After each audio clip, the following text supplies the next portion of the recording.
¿Cuál es el balance económico del primer año de gestión del presidente Yamandu Orsi, o sea, del actual gobierno? ¿Cuál es el balance en materia de crecimiento, salario, trabajo, precios, cuentas públicas y pobreza? Es el tema que ya desarrolla Germán de Agosto, nuestro columnista en materia de economía en este programa, pero además editor de Economía de La Diaria, quien habitualmente nos visita. Y claro, con esto del aniversario, ¿no?, del primer año de gobierno, primer año y 2 días en este momento, tiene motivos para hacer esa especie de redondeo, para mirar hacia atrás y hablar de esas 6 variables que mencioné. ¿Cómo anda, Germán? ¿Todo bien, Tincho? Todo bien. ¿Por dónde querés empezar? ¿Por el crecimiento, quizás? Bueno, claro, yo estaba mirando la numeración, crecimiento es lo que figura primero. Ahí hay una primera precisión, y es que todavía no conocemos el dato oficial correspondiente al año 2025. Eso lo vamos a conocer el 24 de marzo, es el día que el Banco Central va a publicar el informe, y ahí recién vamos a poder tener los datos oficiales para confirmar cuánto fue que efectivamente creció la economía uruguaya durante el 2025 y por tanto durante el primer año que le podrías adjudicar a este gobierno. Pero tenemos formas de aproximarnos a eso. Y básicamente lo que está dando un indicador adelantado que se utiliza justamente para compensar el rezago que tienen las estadísticas oficiales es que la economía habría crecido 1,8%. Ese sería el crecimiento anticipado de la economía en 2025. ¿Es mucho o es poco? Bueno, si lo comparás contra el presupuesto, es poco. El presupuesto anticipaba que iba a haber un crecimiento de 2,6%.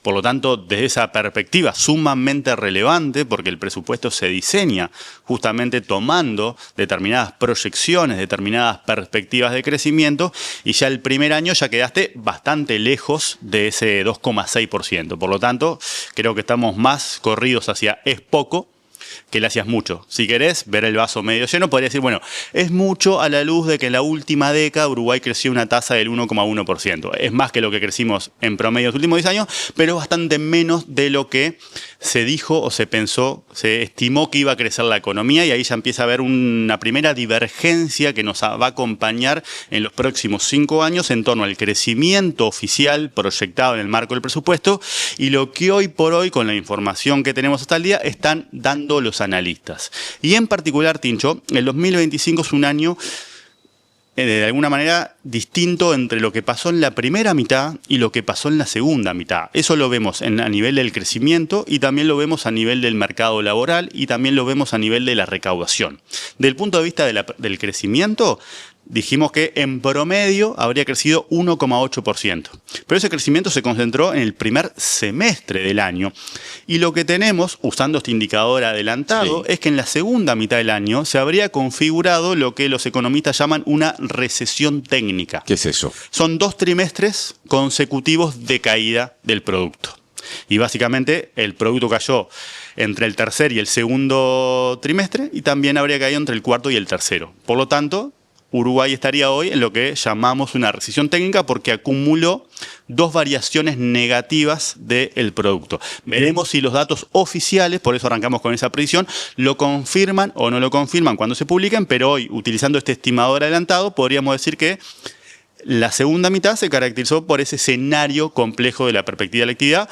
Por lo tanto, la actividad fue de más a menos entre las 2 puntas del año. Cierra en promedio con 1,8, pero eso no quiere decir que la inercia con la que venimos y lo arrancamos el 2026 sea justamente la de una economía que está creciendo. No, la economía está estancada. Es un dato importante ese que das de la eventual aparición o confirmación de un escenario de recesión técnica, en la medida en que así lo establezcan los datos de las cuentas públicas, el informe de las cuentas públicas que conoceremos en 20 días, 21 días, porque dijiste que hoy tenemos esta aproximación a través de este indicador puntual que adelanta. Con respecto a ese punto en particular, hubo, como pasó en todo el mundo, un escenario recesivo durante la pandemia, en 2020. Exacto. Uruguay hacía mucho tiempo, cuando se dio ese momento asociado a lo que impactó en el mundo la COVID-19, hacía mucho tiempo en aquel momento que no atravesaba por un escenario de recesión.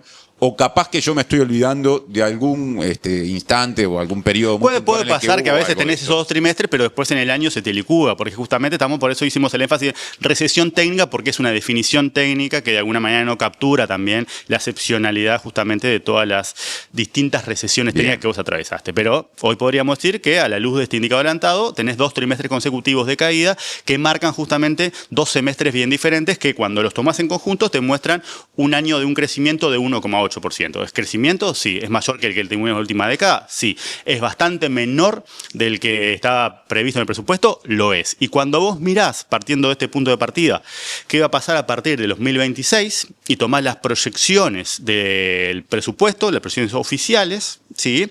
Y tomás la de los analistas, que se expresan hoy por hoy en dos informes, si querés, el informe mensual del Banco Central y el informe del Comité de Expertos, que es un órgano que se creó en el marco de la LUC, justamente para aportarle insumos al Ministerio de Economía, y cuando comparás esas dos dimensiones, lo que ves es una divergencia entre la proyección oficial de crecimiento y la proyección que hoy hacen los analistas. Por lo tanto, ahí también tenés un problema porque eso tiene un montón de implicancias, en particular desde la perspectiva de los recursos que van a estar disponibles por la vía de la recaudación, que es sobre donde vos recostaste justamente tu ajuste fiscal o la corrección prevista de las cuentas públicas. Ese vos va al ministro de Economía y Finanzas, Gabriel O'Donnell, y su equipo económico. Digo, el discurso fue ese cuando se presentó el entonces proyecto de ley de presupuesto nacional el año pasado. Es decir, va a haber determinados ajustes, pero sobre una base de crecimiento que para evitarán que eso castigue a la población, como pasan los escenarios de ajuste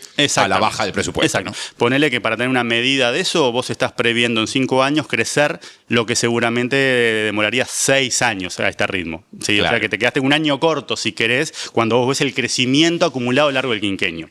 Y esa misma dinámica diferenciada entre las dos mitades se expresa también cuando vos analizás el mercado laboral. Pasamos a eso ahora. Porque vos mirás la foto del mercado laboral y es una buena foto en el 2025. ¿Por qué? Porque tenés 26.000 empleos nuevos. De esos 26.000 empleos nuevos, justamente 19.000 fueron empleos femeninos, 21.000 fueron empleos que se generaron en el interior del país.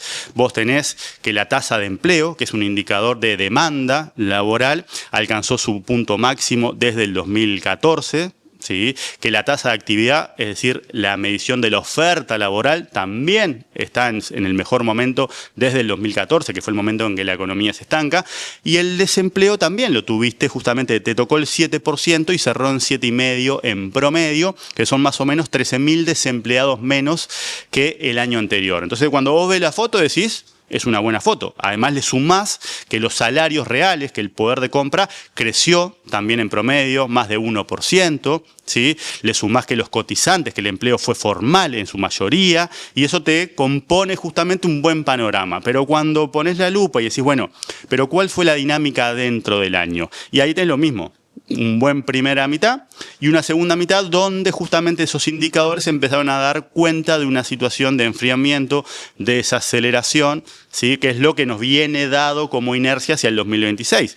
Si querés, lo podés expresar justamente, no te digo en el cierre de las empresas, porque eso en definitiva refleja algo que viene de un problema estructural que ahora nos vamos a meter, que tiene que ver con problemas de competitividad, es decir, no propios del primer año de gestión, claro. Pero esos indicadores que en la foto de 2025 salen muy bien, cuando pones play a la película del 2025, cuentan una historia similar a la que cuenta el crecimiento, ¿sí?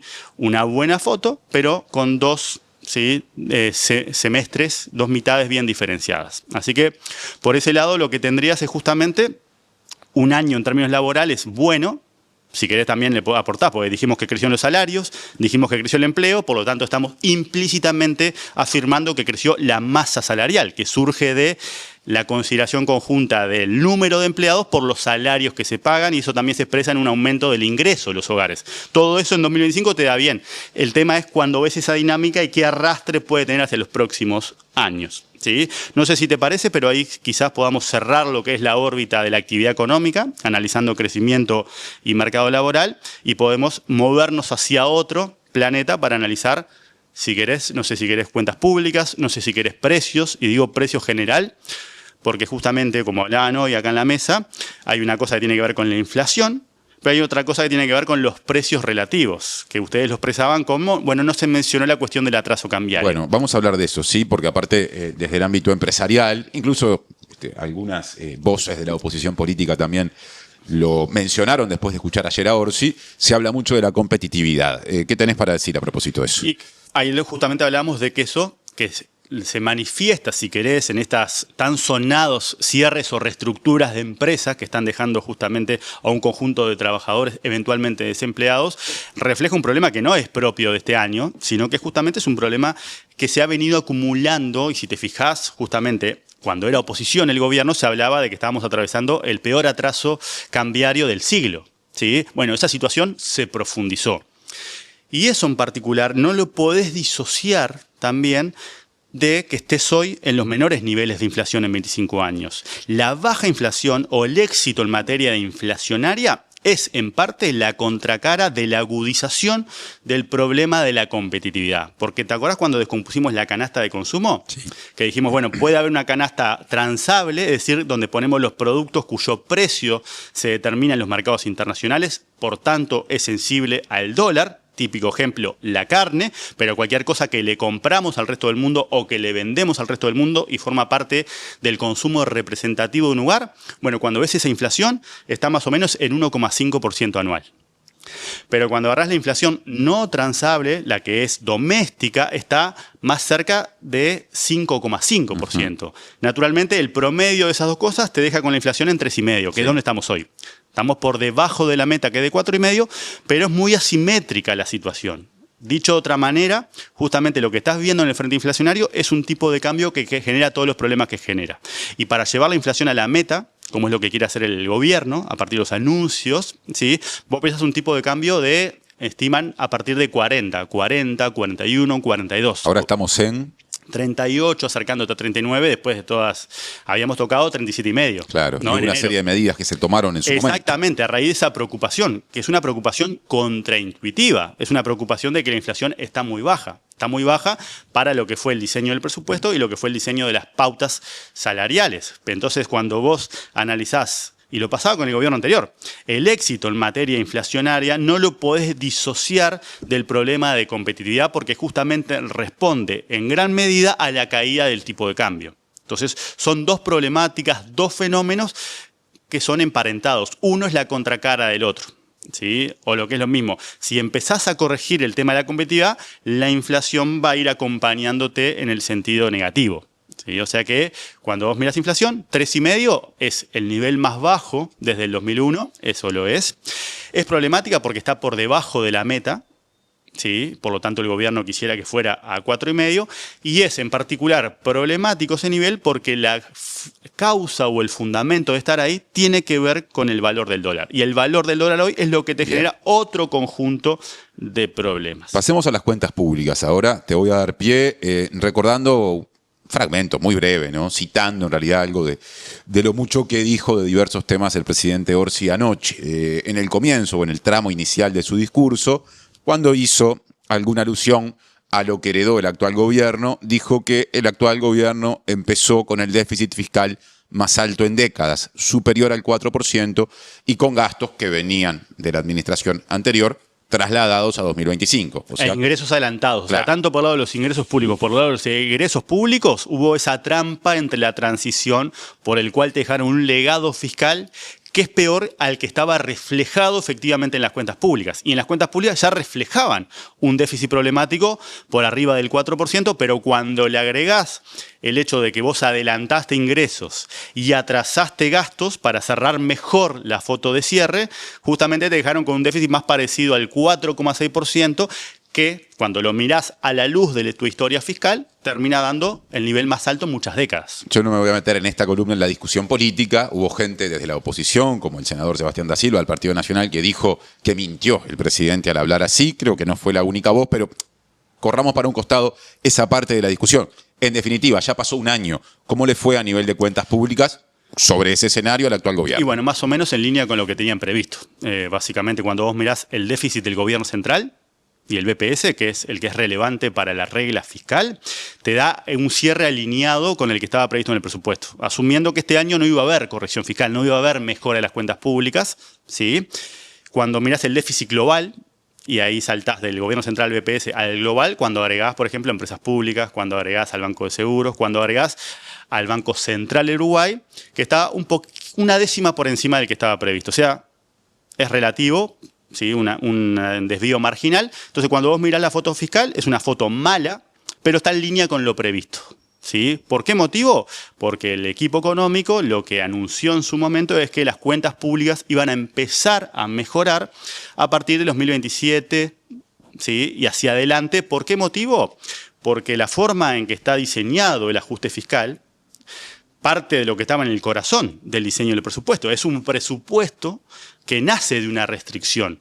No es el presupuesto de la felicidad pública o de los sueños. Es un presupuesto que asume en el corazón que va a haber una corrección fiscal. Por tanto, que la fiscalidad es un problema. ¿Sí? Entonces se diseña una mejora fiscal que está concentrada en la segunda mitad del mandato y en particular por el lado de los ingresos. ¿De dónde vienen esos ingresos?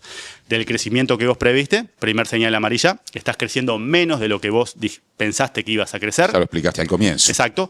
De la recaudación que te iban a generar los nuevos impuestos. Orsi habló de lo que te iba a generar el impuesto mínimo global en 2027. No es el único, pero es el más impactante en recaudación. Es el más impactante totalmente. Y del aumento en la eficiencia recaudatoria de la DGI, dentro de las cuales una de las medidas que vimos es el publicar la lista de los deudores contumaces, ¿viste? Es decir, cómo incentivamos al contribuyente a que cumpla con sus obligaciones fiscales, porque eso es justamente el aumento de la eficiencia, que se recaude lo que se tiene que recaudar. Entonces, cuando vos ves eso, tenés también luces amarillas. La primera es, todo indica que vas a crecer menos de lo que vos preveíste. Por tanto, la recaudación va a ser menor de la que vos imaginaste, ¿sí? Y a su vez tenés estas otras dos dimensiones que son más complejas de prever. ¿Sí? Entonces, cuando vos mirás las cuentas públicas, partís de una foto que es similar a la que vos tenías prevista en el presupuesto, pero que cuando lo mirás hacia adelante empieza a poner un manto de incertidumbre sobre la capacidad del gobierno de poder cumplir con esa mejora de las cuentas públicas que estaba prevista, que se recuesta sobre el lado de los ingresos, no sobre el lado del gasto. Y esa era otra señal que algunos criticaron, en el sentido de decir, si vos mirás la historia fiscal de Uruguay, lo que ves es que las cuentas públicas mejoran al principio de los gobiernos porque es donde se acumula mayor capital político para hacer cosas antipáticas y que la cuerda se suelta sobre el final. Bueno, el diseño de la corrección fiscal del gobierno actual es al revés. Me quedo medio igual en los primeros años y mejoro en los últimos 3. Eso tiene un desafío que en economía llamamos un desafío de economía política, es decir, de restricciones asociadas a la necesidad o el incentivo de hacer coincidir el ciclo político con el ciclo económico y de alguna manera usar la laxitud fiscal para aumentar tus probabilidades de ser reelecto. Le pasó al gobierno anterior. Vino con bombos y platillos anunciando que iba a ajustar el gasto de manera estructural. ¿Qué pasó? No, el gasto siguió subiendo. Vino a poner una regla fiscal que iba a ser la panacea del orden fiscal y de la eliminación de la discreción política. ¿Qué pasó? Llegó el último año y todos los pilares de esa regla justamente se incumplieron, dejando como resultado este legado problemático al gobierno actual. ¿Sí? Por lo tanto, cuando vos pasás a la fiscalidad o a las cuentas públicas, tenés una foto de 2025 en línea con la que vos esperabas, pero muchas dudas hacia adelante, ¿no? Y ahora la duda es qué va a hacer el gobierno. Lo que dijo el viernes el equipo económico es que va a mantener sus metas fiscales, va a mantener sus metas, ¿sí? Y bueno, lo que queda por ahí es ver, bueno, pero cómo resolvés este conjunto de problemáticas, si querés, de matices, ¿no?, que introdujimos acá en la conversación, dado que tu objetivo es mejorar en 1,5 puntos el resultado fiscal. ¿Y con la pobreza qué va a ocurrir? ¿O qué está pasando ahora? ¿Y cuál es el escenario planteado? Porque este es el otro indicador, el último de los 5 o 6 con respecto a los cuales viniste a hacer el balance. Bueno, ahí tenemos resultados parciales, porque lo que sabemos de pobreza lo sabemos para el primer semestre del año. No tenemos la publicación que nos dé la foto del 2025 y ya sabemos por discusiones en años anteriores que los datos semestrales de pobreza siempre tienen alguna cuestión vinculada a estacionalidad, metodología, medición, pero lo que vos sabés es que no hay cambios estadísticamente significativos en materia de pobreza. Hay que esperar a tener la foto completa del 2025 en los próximos meses, pero cuando vos mirás, hoy está más o menos en el primer semestre en 17,7% cuando la mirás en personas, y el mismo semestre del año anterior estaba en 18,2%. Mejoró, pero esa mejora, ¿sí?, sigue alojada, convive, existe dentro o al interior de los márgenes de error que tiene justamente este tipo de mediciones. Por lo tanto, ahí no tenés grandes comentarios para hacer, ni para un lado malo, ni para un lado bueno. Habrá que esperar a conocer los datos para 2025 en materia de pobreza multidimensional y también en materia de distribución del ingreso o desigualdad, como para cerrar, si querés, los aspectos clásicos que podría contener una revisión de balance económico del primer año de un gobierno. Actividad económica, crecimiento del mercado laboral, sistema de precios, inflación y precios relativos. Cuando digo precios relativos me refiero a competitividad, tipo de cambio real, esas cosas.